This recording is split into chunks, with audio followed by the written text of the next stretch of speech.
folks, Plastic Eric here, Plastic Soundwave Cult, here for another amazing edition of Collection Connection, the game that's just an excuse to talk about music.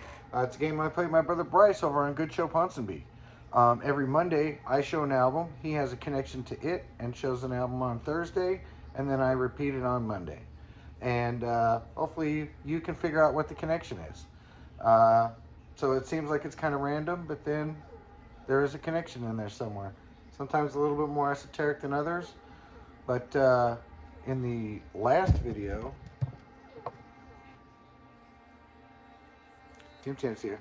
So in Bryce's last video,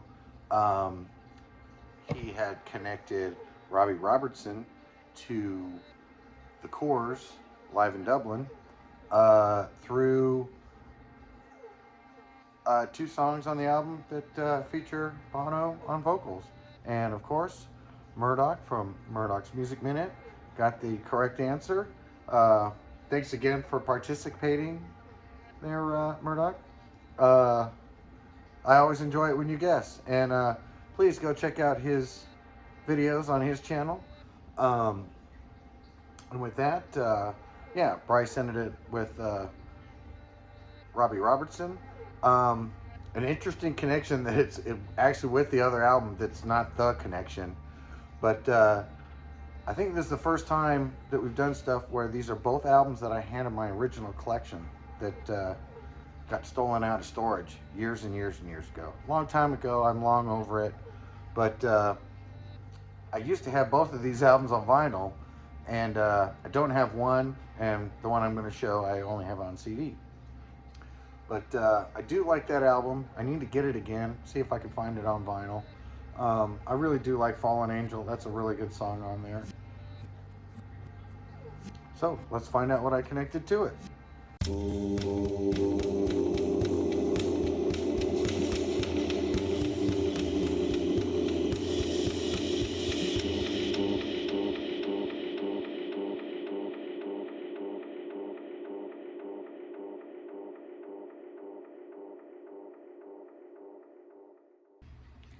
So the album that I connected to Robbie Robertson was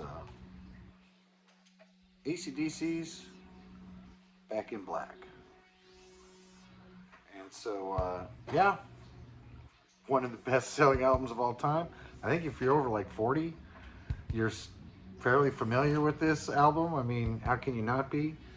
I think only like Michael Jackson's Thriller and maybe the Eagles have sold more, maybe Fleetwood Mac's Rumors, to the best of my knowledge. I didn't exactly look it up or anything like that, but I know this is one of the top 5 selling albums, or at least was the last time I looked at the internet. And it's one of those ones, it was the second album I got into with AC/DC, the first one being Highway to Hell, and I was totally familiar with Highway to Hell, and then when this came out, somebody made a tape for me, and I listened to it, and I couldn't believe how much different the singer sounded. At the time when this was new, there was no internet.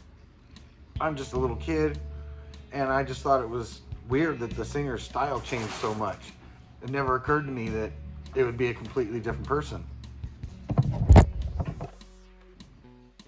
And so, yeah, I learned later on, once I got into high school and stuff like that, about, you know, the difference was that one was Bon Scott and one was Brian Johnson. And, you know, the story that goes behind that Bon Scott's family told AC/DC, you need to go on with another singer. And, you know, continue on. Which they did. I just recently got Power Up, which I don't know if it's a popular album or not, but I listened to it. I got it on the cheap, and I still think they sound pretty good.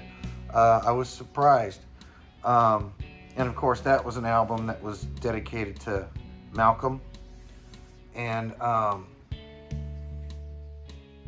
yeah, it just kind of contemplated a little bit on the fact that you know, these guys have been around for a long time.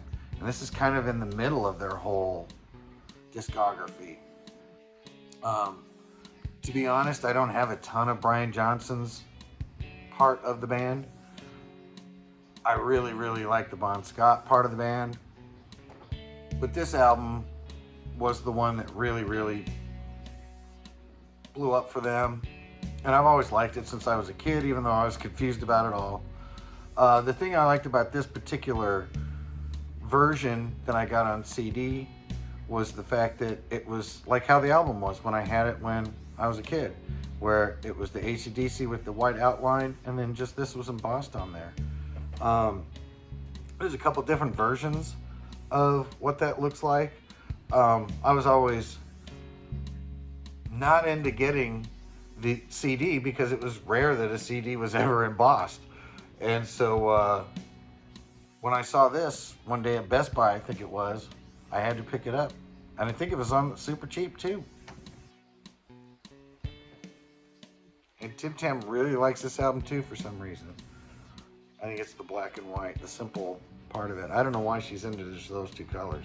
So I don't know how much this album factored in to many of the people that are watching this video. As a kid, it was fantastic. Still love this band. Still like to pull out their older stuff than this. And now I've been kind of discovering more of their newer stuff. And yeah, I don't know what else to really say about this album. If you don't know about it, you know, fantastic album.